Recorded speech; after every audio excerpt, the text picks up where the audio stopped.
Hello student, Geetanjali classes में आपका स्वागत है। आज हम पढ़ेंगे हड़प्पा सभ्यता। हड़प्पा सभ्यता पढ़ने से पहले हम सब जो भी क्लास से जुड़े हुए हैं उनको ये जानना जरूरी है कि क्लास किस प्रकार से रहेगी। तो हम बता रहे हैं क्लास किस प्रकार से रहेगी, कौन से दिन कौन सी क्लास रहेगी वो आप समझें। मंडे,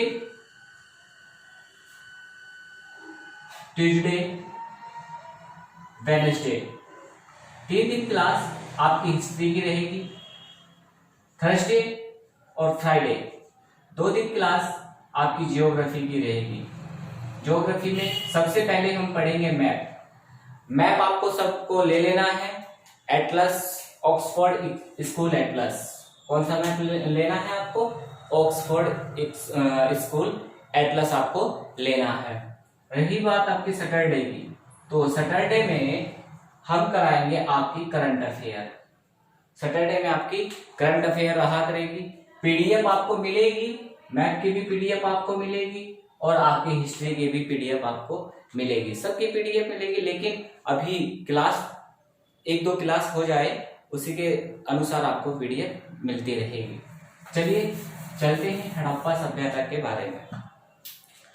हड़प्पा सभ्यता की अगर हम बात करें तो यह एक प्राचीन सभ्यता है, सब लोग जानते हैं। और इस सभ्यता को खोजा किसने है, किस प्रकार से इसका नगर नियोजन रहा या फिर ग्रामीण सभ्यता रही, ये सब हम जानेंगे।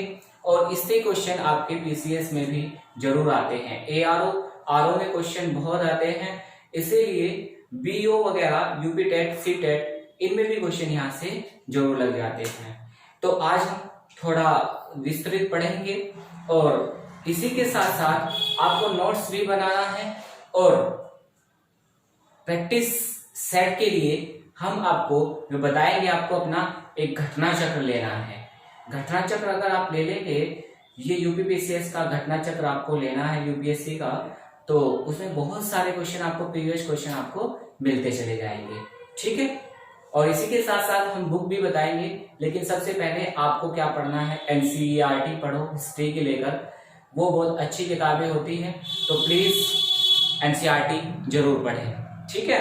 किसी का जो भी क्वेश्चन रहता है एनसीईआरटी से, वो आप मुझसे पूछें, मैं आपको उसका आंसर दूंगा, आप कमेंट में करें। ठीक है। चलिए चलते हैं। सिंधु घाटी सभ्यता। सिंधु घाटी सभ्यता को ही हड़प्पा सभ्यता कहते हैं। और इसको खोजा किसने है? इसकी खोजने की अगर बात करें तो 1921 में सबसे पहले जिसका पता चला था, ये हड़प्पा में इसका पता चला था। और हड़प्पा की अगर बात करें तो ये पाकिस्तान के पंजाब सिंध में स्थित है। पाकिस्तान के पंजाब सिंध में स्थित है। कहां पर है? पंजाब पाकिस्तान के सिंध में स्थित है। तो आप लोगों को इस प्रकार से क्वेश्चन देखने को मिल जाएंगे कि हड़प्पा सभ्यता की खोज किसने की थी। तो इसकी भी बात करेंगे, हड़प्पा सभ्यता की खोज किसने की थी, खोजकर्ता कौन है, कहाँ किस प्रकार से रहते हैं। लेकिन कार्बन डेटिंग के अनुसार अगर हम देखें तो इस सभ्यता की जो खोज हुई थी वो हुई थी आपकी 2500 से 1750 ईसा पूर्व। 2500 से 1750 ईसा पूर्व। आपको ये कॉपी में नोट करना है, ध्यान रखना है। 2500 से 1750 ईसा पूर्व। और जो स्टार्टिंग में जो भारतीय पुरातत्व विभाग के जन्मदाता जिनको कहा जाता है, जिनको भारतीय पुरातत्व विभाग के जन्मदाता कहा जाता है, उनका नाम है अलेक्जेंडर कनिंघम। इनका नाम इतना इंपॉर्टेंट है, ये क्वेश्चन बार बार पूछा जाता है, तो आपको याद रखना है। स्थापना अगर बात करें तो पुरातत्व विभाग की स्थापना किसने की थी? पुरातत्व विभाग की स्थापना किसने की थी? उनका नाम है वायसराय थे, लॉर्ड कर्जन जी। उन्होंने इसकी स्थापना की थी। और सभ्यता किस प्रकार की थी हड़प्पा सभ्यता? ये सभ्यता आपकी कांस्ययुगीन सभ्यता थी। ये सभ्यता आपकी कांस्ययुगीन सभ्यता थी। मतलब यहाँ लोहे का कोई प्रमाण नहीं मिला है। उनकी भी बात करेंगे हम, किसका प्रमाण नहीं मिला है, किसका प्रमाण यहाँ मिला है, और कौन सी सभ्यता, कौन सा नगर किस स्थान पे है, इसके बारे में भी बात कर लेते हैं। जैसे यहाँ पर अगर आप एक लिस्ट देख रहे होंगे, यहाँ पर अगर आप एक लिस्ट देख रहे होंगे, ये जो लिस्ट हमने बनाई है, नगर, राज्य, नदी, खोजकर्ता, ये 4 बात हमने लिखी है यहाँ पर, अगर आप देख रहे होंगे, ठीक है।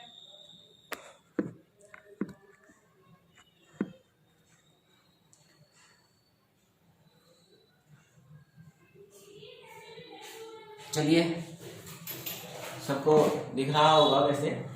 चलिए यहाँ पे आ जाओ। हड़प्पा सभ्यता, हड़प्पा जो है नगर, वो किसने खोजा था? हड़प्पा नगर की अगर बात करें तो किसने खोजा था हड़प्पा नगर? हड़प्पा नगर जो आपके दयाराम सहानी जी है, उन्होंने पंजाब एक जो प्रांत था, सिंध प्रांत था, ठीक है। और यहाँ पर जो खोजा गया था इनका मोंटगोमरी जिला था, मोंटगोमरी जिला, और रावी नदी के तट पर खोजा गया था। और 1921 में दयाराम सैनी ने इसको खोजा था। और मोहनजोदड़ो की बात करें तो मोहनजोदारो बहुत इंपॉर्टेंट है, आप लोगों ने मूवी भी देखी होगी, तो इसके ऊपर ही मूवी बनी है ऋतिक रोशन की। तो ये कौन से प्रांत में है? सिंध प्रांत में है, सिंध प्रांत में है। जो सिंध प्रांत है ये कहाँ पर स्थित है? पाकिस्तान में स्थित है, लड़काना जिला, पाकिस्तान में स्थित है, लड़काना जिला में। और इसकी खोज करने वाला जो व्यक्ति था वो राखल दास बनर्जी, 1922 में इसे खोजा गया था। दूसरा लोथल, गुजरात, जो लोथल स्थान है ये कहाँ पर है? ऐसे क्वेश्चन आते हैं आपके कि हड़प्पा सभ्यता का एक नगर है लोथल, वो कहाँ पर है? तो ये कहाँ पर स्थित है? गुजरात में स्थित है। और कौन सी नदी पर है? भोगवा नदी पर है। इसकी खोज 1954 में एसआर राव ने की थी, इसकी खोज 1954 में एसआर राव द्वारा की गई थी। फिर आता है आपका बनावली, बनावली कहाँ पर स्थित है? बनावली की अगर बात करें तो ये हरियाणा में स्थित है। और कौन सी नदी पर स्थित है? सरस्वती नदी पर स्थित है, सरस्वती नदी पर स्थित है। और इसको खोजा था रविंद्र जी ने, ठीक है, डॉक्टर रविंद्र जी ने खोजा था। उसके बाद आते हैं आपके रंगपुर, रंगपुर स्थान कहाँ पर स्थित है? ये स्थित है आपका गुजरात। और कौन सी नदी पर है? रंगोई नदी पर है। कौन सी नदी पर है? रंगोई नदी पर है। नेक्स्ट आपका रोपड़, रोपड़ है पंजाब में स्थित है और सतलुज नदी पर स्थित है, सतलुज नदी पर स्थित है। दूसरी बात धोलावीरा, धोलावीरा कहाँ पर स्थित है? गुजरात में स्थित है, ठीक है, ये कहाँ पर स्थित है? गुजरात में स्थित है। इसी के साथ एक हुलासगढ़, आप लिखेंगे हुलासगढ़ और आलमगीरपुर, ठीक है, लिखो हुलासगढ़ और बड़गांव भी लिख लीजिए, बड़गांव, हुलासगढ़,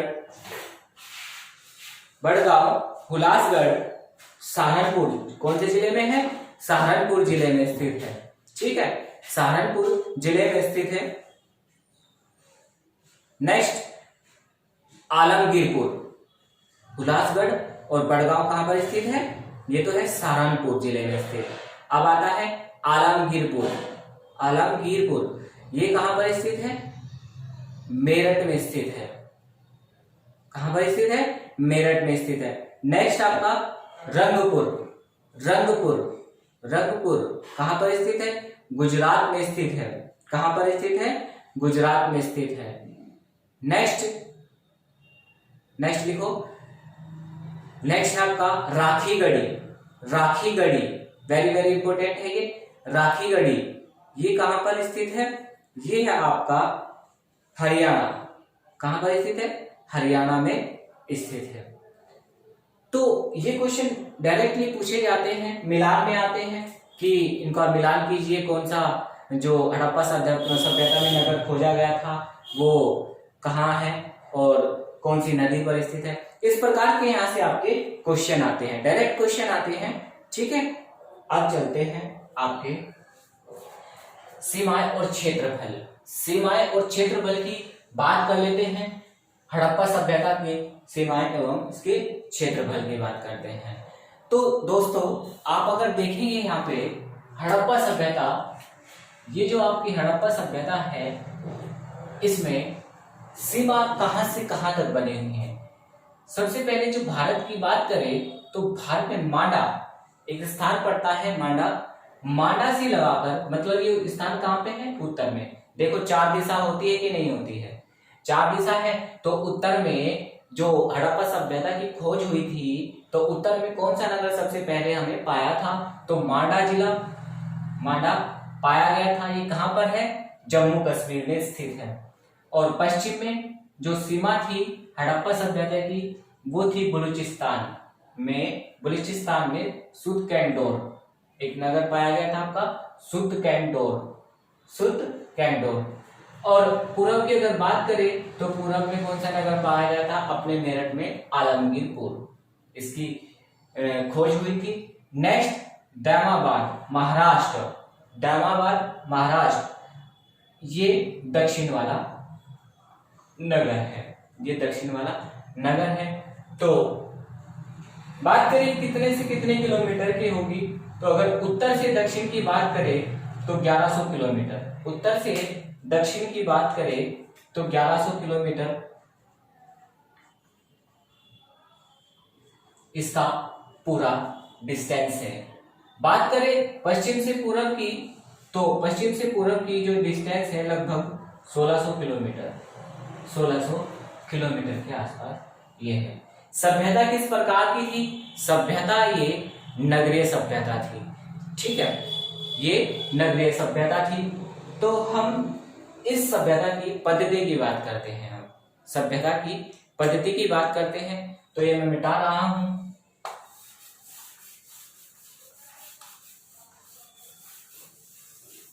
देखिए यहां पर हड़प्पा सभ्यता,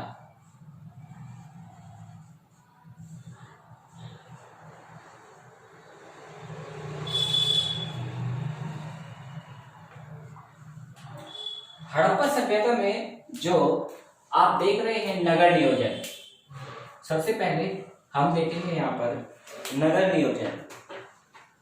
ये जो है आपका नगर नियोजन, सबसे पहले नगर नियोजन क्या पद्धति रही थी, नगर नियोजन पद्धति थी। राजनीतिक व्यवस्था किस प्रकार से थी, लिपि किस प्रकार से थी, मोहरे किस प्रकार की मिली, देवता किसे पूजा जाता था, देवता में कौन प्रथम था कौन सेकंड था, इसमें ये देखेंगे। समाज किस प्रकार से रहता था, फसलें यहाँ क्या होती थी, आभूषण किस प्रकार के पहनते थे, या फिर यहाँ डांस किस प्रकार से थी, संस्कृति किस प्रकार से थी, और फसलें कैसी थी, आभूषण क्या था, और मनोरंजन के साधन क्या थे, और अंतिम संस्कार की पद्धति किस प्रकार से होती थी। ये सब चीजें हम आज डिस्कस करेंगे, ठीक है।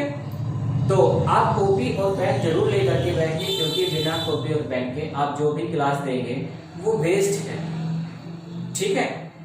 आप एक बार क्लास को देखें, 2 बार देखें, 10 बार देखें, इससे क्या होगा, आप जितना अच्छा यहां से कर पाएंगे उतना अच्छा आप अपनी नोटबुक पे भी कर पाएंगे, ठीक है।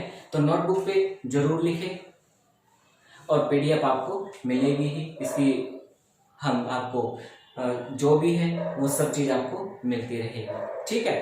तो सबसे पहले हम बात करते हैं यहाँ पर नगर नियोजन की। तो नगर नियोजन में किस प्रकार से नगर नियोजन था ये हम मिटा दें। देखो नगर नियोजन राजनीतिक व्यवस्था, लिपि, मोहरे, देवता, समाज, फसलें, आभूषण, मनोरंजन, अंतिम संस्कार। चलिए ये रहने देते हैं, यहाँ पर आपको बताते हैं क्या क्या आपका रहेगा। सबसे पहले आप हेडिंग डालेंगे, सबसे पहले आप हेडिंग डालो नगर नियोजन, नगर नियोजन।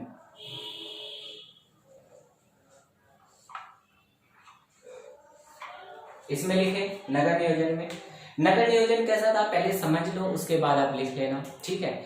नगर नियोजन आपका इस प्रकार से था कि विभिन्न जो शहर थे, यहाँ का जो नगर था, वे सारी सड़कें समकोण पर काटती थी।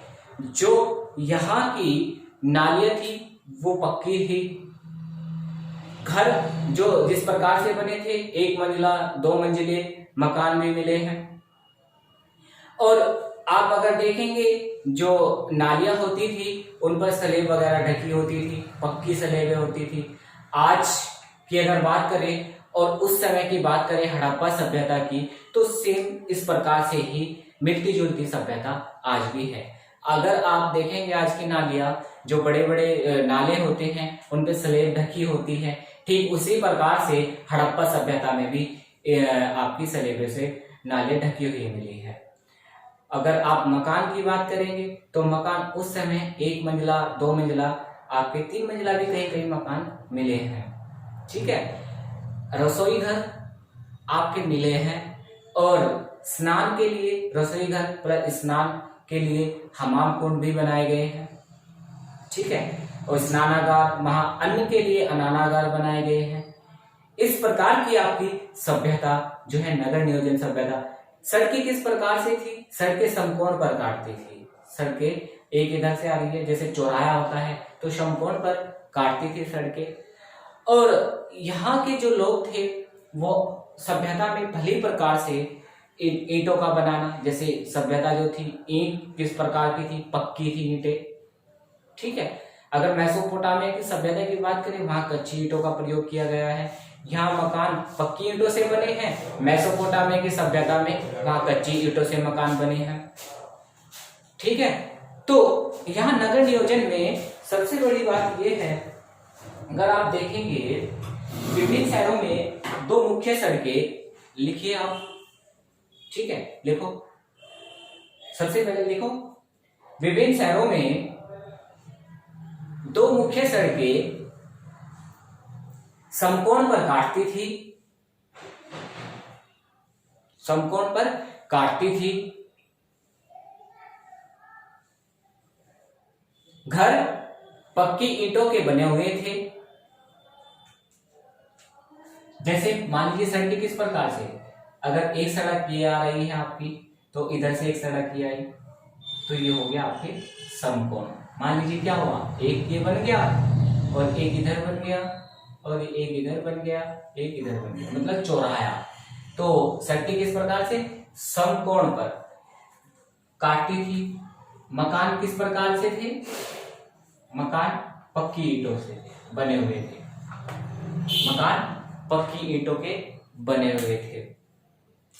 नेक्स्ट इसी में लिखो, 2 मंजिला मकान भी मिले हैं। 2 मंजिले मकान भी मिले हैं। और जो घर होते थे, घर के जो गेट होते थे वो अंदर की ओर ना खुलकर सड़क मतलब क्या करते थे, वो गलियों में खुलते थे। किस प्रकार से? मान लीजिए अगर आप आज गेट लगाएंगे तो हम खोलते हैं अंदर की तरफ को, लेकिन पहले क्या बोलते थे, वो गलियों में खुलते थे। ये थोड़ा अंतर है आज की सभ्यता और पहली सभ्यता में, हड़प्पा सभ्यता में। ठीक है, तो लिखो, घरों के दरवाजे सड़क पर न खुलकर गलियों में खुलते थे। सड़क पर न खुलकर गलियों में खुलते थे।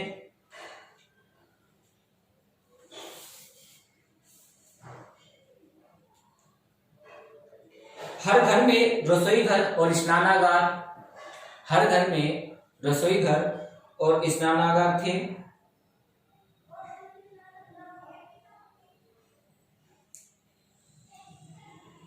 कालीबंगा में हर घर में कुएं थे।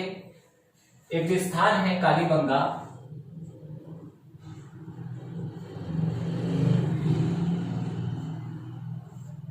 यहां पर हर घर में क्या था? एक तो रसोई घर और एक स्नानागार। सॉरी,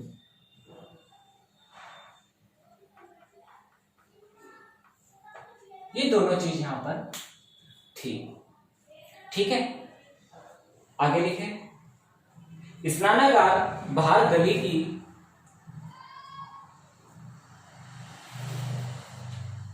नालियों में खुलती थी।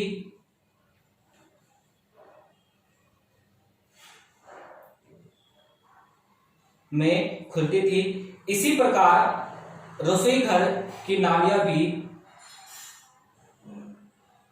बाहर की नाली में खुलती थी।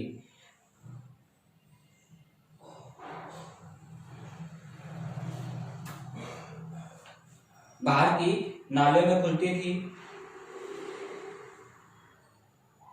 ये नगर की एक मुख्य नाली में गिरती थी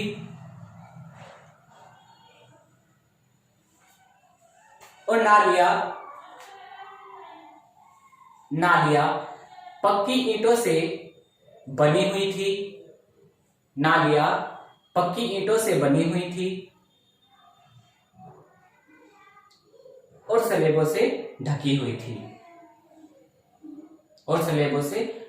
थी। चलिए अब देखते हैं आपका नगर नियोजन तो खत्म। अब राजनीतिक व्यवस्था कैसी रही होगी, आप सोचिए राजनीतिक व्यवस्था किस प्रकार से रही होगी। चलिए चलते हैं राजनीतिक व्यवस्था पर। राजनीतिक व्यवस्था हेडिंग डालेंगे राजनीतिक व्यवस्था।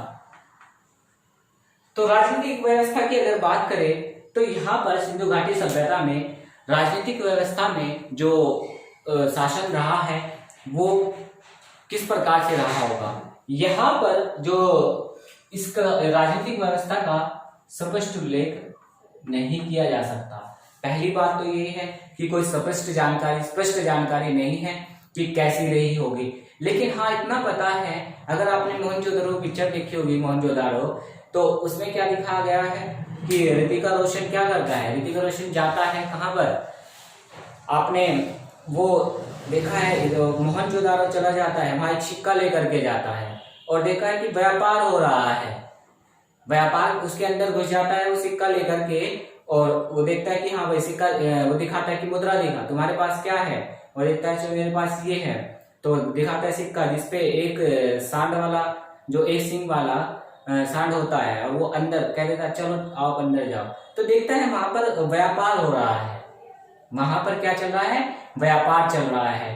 तो आप अगर देखें कि राजनीतिक व्यवस्था किस प्रकार से, कोई राजा है या रानी है कि नहीं है, ये देखा जाए तो इसमें देखा गया नहीं, कोई इस प्रकार की सभ्यता नहीं है। तो ये है कि संभवतः यहाँ पर किस प्रकार की राजनीतिक व्यवस्था रही होगी, किस प्रकार की रही होगी, हमने अभी बताया आपको किस प्रकार की रही होगी। ये व्यापारियों की सभ्यता रही होगी। व्यापार किस प्रकार की, व्यापारियों का शासन रहा होगा। व्यापारियों का शासन, किसका शासन रहा होगा, व्यापारियों का शासन रहा होगा। तो ये आपका क्या थी, राजनीतिक व्यवस्था थी। ठीक है, ये आपकी राजनीतिक व्यवस्था थी। नेक्स्ट आपका लिपि, लिपि के बारे में बात करते हैं। लिपि आप हेडिंग डालेंगे। यहां पर लिपि किस प्रकार से थी सॉरी, लिपि किस प्रकार से थी। संभवतः यहाँ पर जो लिपि बनी हुई थी वे आपकी जो मिट्टी होती थी, मिट्टी की जो मोहरें होती थी उस प्रकार से आपकी बनी हुई थी। मिट्टी की मोहरें किस प्रकार से बनी हुई थी आपके, ये जो मोहरें थी, मोहरें मिट्टी की बनी थी। ठीक है, मोहरें मिट्टी की बनी थी।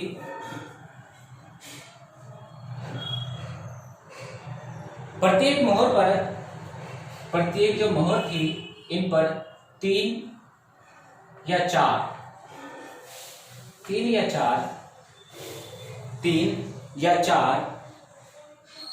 शब्द पाए गए हैं। 3 या 4 शब्द पाए गए हैं।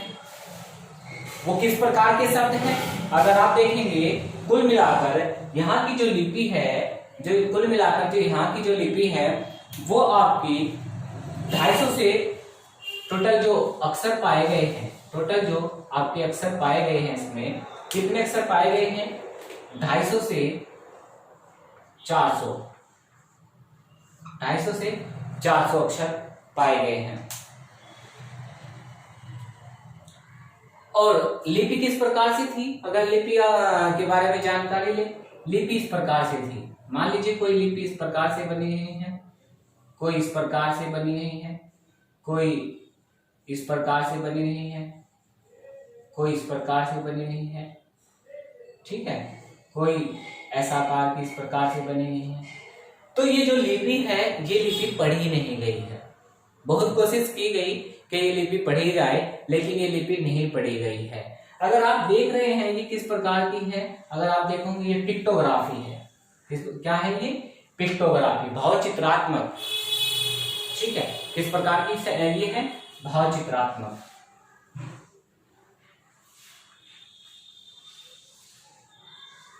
आप लिखेंगे क्वेश्चन पूछा गया है किस प्रकार की है, या तो पिक्टोग्राफी बोल सकते हैं आप इसको, या भावचित्रात्मक भी इसे कहते हैं, ठीक है। और लिपि की अगर बात करें, मान लीजिए कोई पेज है, आपने ये लिख लिया होगा, ठीक है। तो यहाँ पर हम कुछ बताने वाले हैं आपको लिपि के बारे में ही। जैसे देखिए आपके पास रजिस्टर है, जो आप रजिस्टर ले रहे हैं या कुछ भी, तो क्या करता है ये लिपि किस प्रकार से, बस इतना पता चला है कि ये लिपि इधर से लिखनी शुरू करते हैं। मान लीजिए मुझे लिखना है, ऐसे लिखनी शुरू कर देते हैं,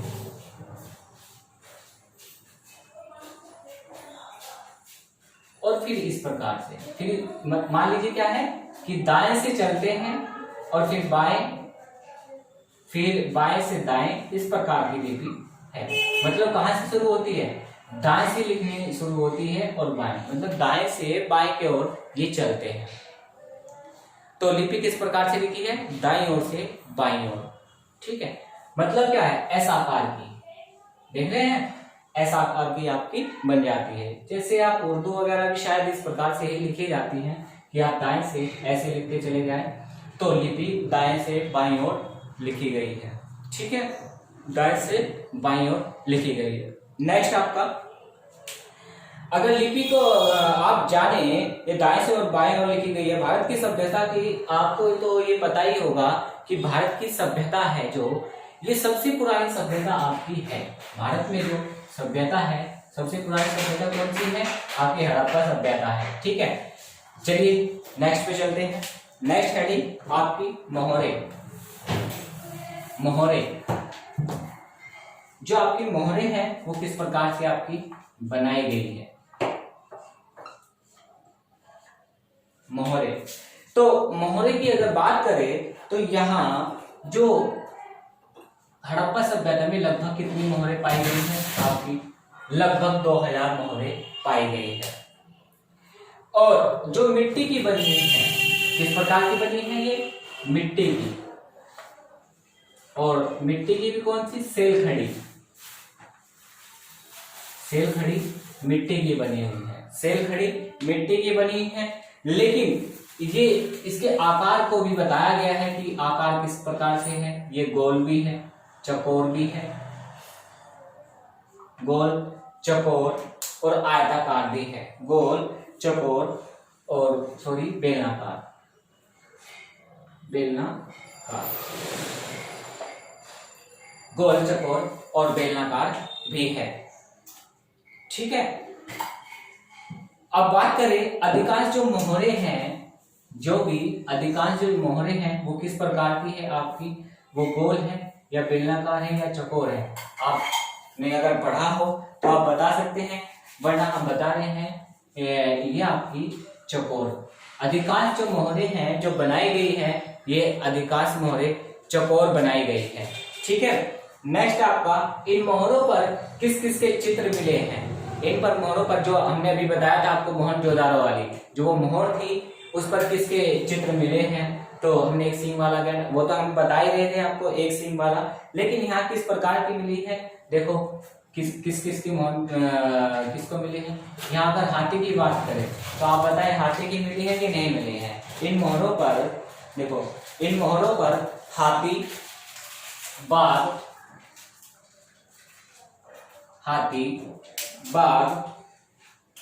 और गैंडा, हाथी, बाघ और गैंडा के चित्र मिले हैं, के चित्र मिले हैं। हाथी, बाघ और गैंडा के चित्र मिले हैं।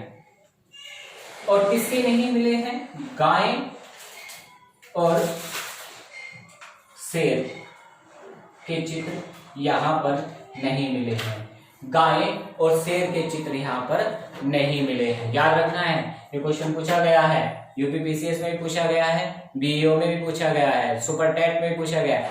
तो आप ध्यान रखना, गाय और शेर के चित्र यहाँ पर नहीं मिले हैं। ठीक है, चलिए, ये था आपकी मोहरे की स्थिति। अब आते हैं आपके नेक्स्ट पे, समाज। समाज की बात कर लेते हैं। समाज किस प्रकार का रहा होगा, तो हेडिंग डालेंगे आप समाज।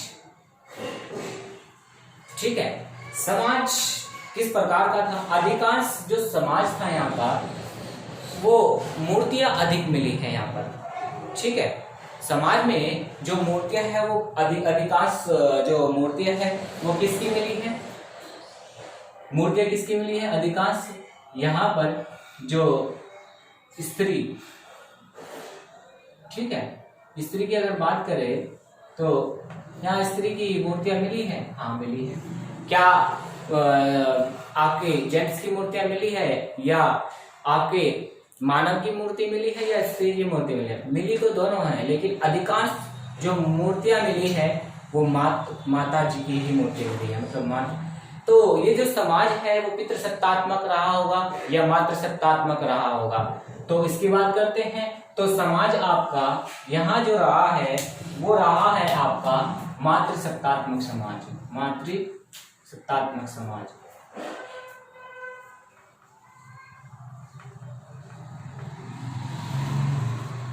मात्र सत्तात्मक समाज रहा है। ठीक है, तो संभवतः कैसा समाज रहा होगा? मात्र सत्तात्मक आपका समाज रहा होगा। माने कि यहाँ पर इस तरह की मूर्तियां अधिक मिली है, इस प्रकार से मात्र सत्तात्मक समाज कहलाया। ठीक है, अगला आपका फसलें। फसलें किस प्रकार की रही होगी? हेडिंग डालेंगे आप, फसलें।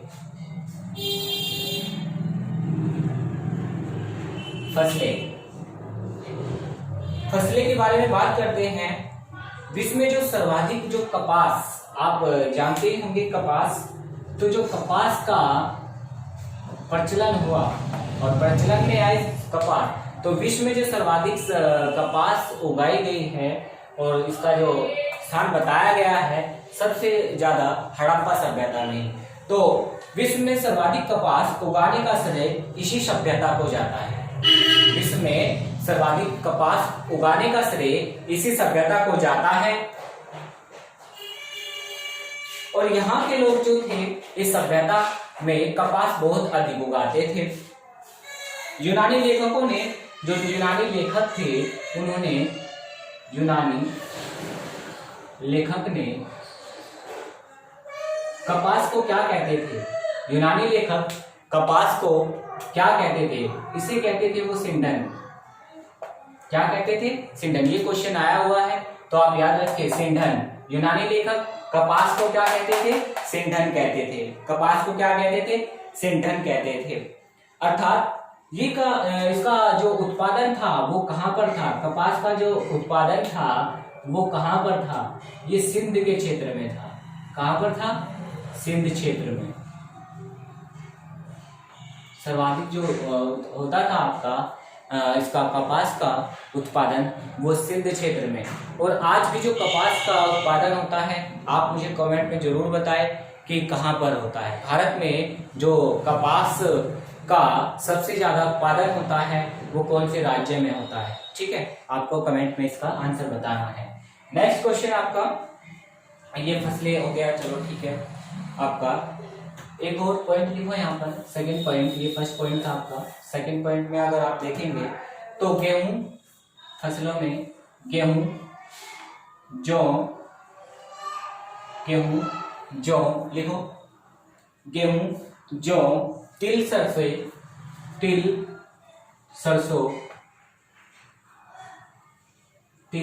सरसों आदि मुख्य फसलें थी। आदि मुख्य फसलें थी।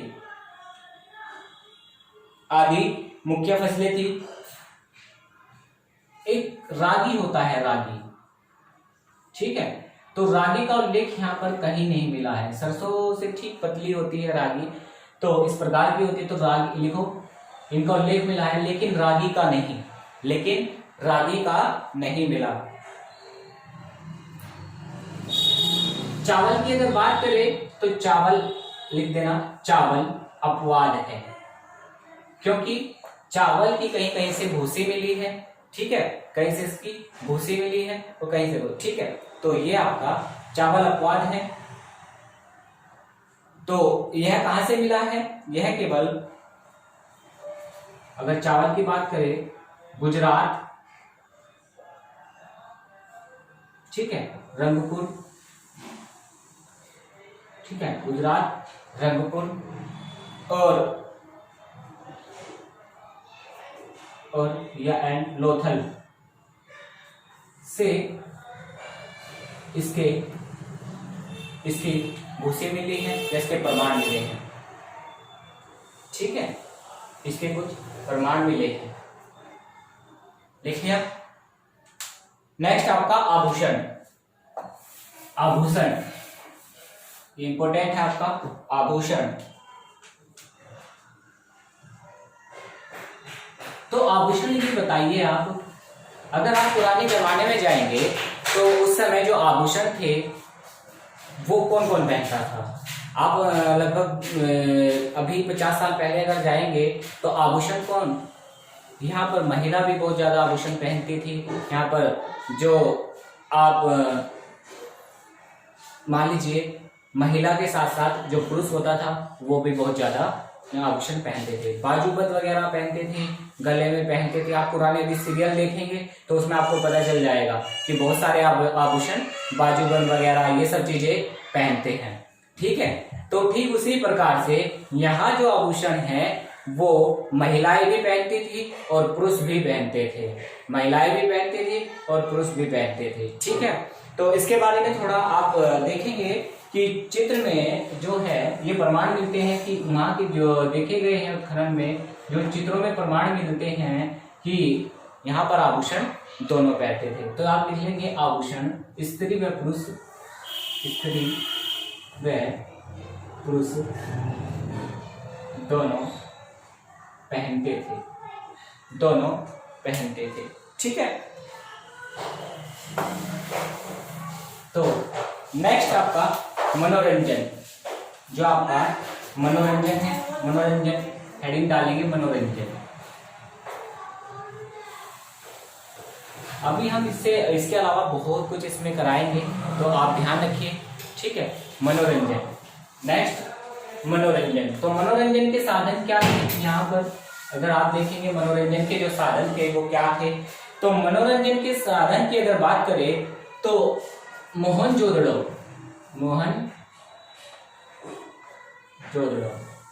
से इसके प्रमाण जैसे मिले हैं। तो मोहनजोदड़ो से एक प्रमाण मिला है कि एक नर्तकी की मूर्ति मिली है, नर्तकी की मूर्ति मिली है। किसकी मूर्ति मिली है? आपकी नर्तकी की मूर्ति मिली है, ठीक है, नर्तकी की मूर्ति मिली है, नर्तकी मूर्ति। तो नर्तकी की मूर्ति मिली है और ये किस प्रकार की मूर्ति है? ये कांसे की मूर्ति है। किस प्रकार की मूर्ति है? ये कांसे की, क्योंकि उस समय क्या था? कांसा मतलब किस से मिल करके बनता है कांसा? तांबा, तांबा प्लस टिन, तांबा प्लस टिन मिल करके क्या बनाते हैं हम? कांसा, ठीक है, याद रखना है। तांबा प्लस टिन मिल करके क्या बनता है? कांसा बनता है, ठीक है। इसी के साथ साथ मनोरंजन के साधन, चलो ठीक है। यहाँ से इससे ज्ञात होता है कि यहाँ के जो लोग हैं इस सभ्यता में नृत्य से मान लीजिए क्या था, तो लोग क्या थे? हमने देखा कि नर्तकी की मूर्ति मिली है। जैसे आप देखेंगे भगवान श्री शंकर जी की आपने देखी है, जो एक नर्तकी की वाली मूर्ति देखी होगी आपने, ठीक है, तो डांस करते हुए उसमें, तो ठीक उसी प्रकार की यहाँ भी मूर्ति मिली है। इससे क्या ज्ञात होता है कि यहाँ के लोग नृत्य भी करते होंगे, ठीक है। यहाँ के लोग नृत्य भी करते होंगे, इससे ये प्रमाण मिलता है। ठीक है, और एक मोहर भी मिली है यहाँ पर जिसका नाम था वर्षभ मुद्रा। वर्षभ मुद्रा, वर्षभ मुद्रा। और वर्षभ मुद्रा की अगर बात करें तो यह कहां पर मिली है? यह मोहर पाकिस्तान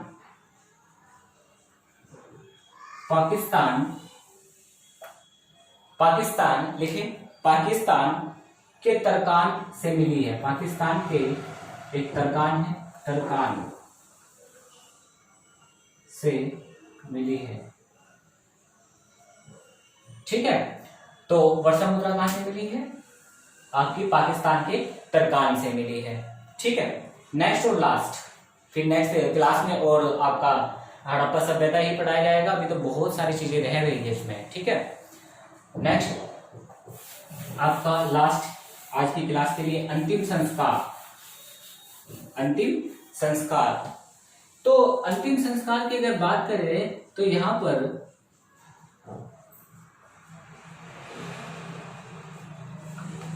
अंतिम संस्कार कितने प्रकार से होते थे? तो अंतिम संस्कार आपके 3 प्रकार से यहाँ माने गए हैं। 3 प्रकार से यहाँ माने गए हैं अंतिम संस्कार। किस प्रकार से? 3 प्रकार से। चलो, फर्स्ट, सेकंड और थर्ड हम बता रहे हैं आपको। अंतिम संस्कार 3 प्रकार से माने गए हैं। किस प्रकार से? अगर आप देखेंगे तो यहाँ 3 विधियां कैसी थी? सब एक था कि सबको क्या करते थे, मान लीजिए कोई व्यक्ति मर गया और सबको क्या कर देते थे, उसको जला करके जो उसकी राख बचती थी वो दफना देते थे। पहला, जलाकर राख को दफनाना। पहला तो ये जलाकर राख को दफनाना। और दूसरा था कि व्यक्ति को दफनाना। किस प्रकार से दफनाना? इसका जो सिर होता था वो कहाँ होता था? अगर सिर की अगर बात करें तो इसका सिर उत्तर की ओर रखते थे। इसका जो सिर था किधर को रखते थे? उत्तर की ओर। उत्तर की ओर रखा जाता था। ठीक है, नेक्स्ट थर्ड की अगर बात करें तो यहाँ पर सब, मान लीजिए कोई व्यक्ति मर गया तो उसको क्या कर देते हैं, जिसकी मृत्यु हो गई तो उसको क्या करते थे, चील कौमों के लिए, किसी मान लीजिए चील है, कौमे हैं, अदर जानवर है जितने भी, उनके खाने के लिए उसे कहीं पर उसको डाल देते थे और उसे खा जाते थे, चील कौवे वगैरह। जब वो उसका थोड़ा कुछ बच जाता था वो उसको दफना देते थे। तो तीसरा आपका, अगर आप देखेंगे सबको पक्षियों और जानवरों को पक्षियों और जानवरों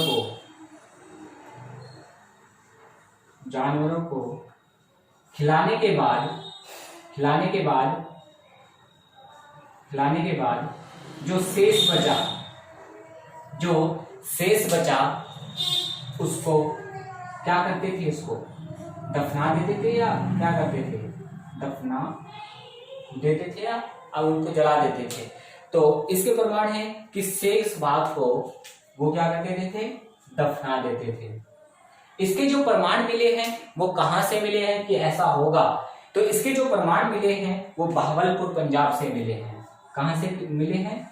बहावलपुर कहां पर पड़ता है? बहावलपुर पंजाब। इसके जो प्रमाण मिले हैं कहां से मिले हैं? बहावलपुर पंजाब से इसके प्रमाण मिले हैं। ठीक है दोस्तों, ये थी आज की वीडियो। इसके नेक्स्ट वीडियो में फिर हड़प्पा सभ्यता रहेगा और जब तक हड़प्पा सभ्यता पूरा नहीं हो जाता हम आपको वीडियो आपको पीडीएफ अभी नहीं देंगे, क्योंकि हड़प्पा सभ्यता पूरा हो जाएगा तो आपको खूब अच्छी तरीके से समझ में आएगा और इसी के साथ साथ आप अपने नोट्स बनाएंगे, ठीक है, और आपको हम ये प्रोवाइड कराएंगे। कल की जो क्लास रहेगी वो शायद हम करंट अफेयर की भी क्लास ले सकते हैं, ठीक है, नहीं तो मंडे से जो रूल हमने बताया है वही रूल रहेगा, ठीक है। चलिए नेक्स्ट क्लास में मिलते हैं हड़प्पा सभ्यता के साथ, ठीक है दोस्तों।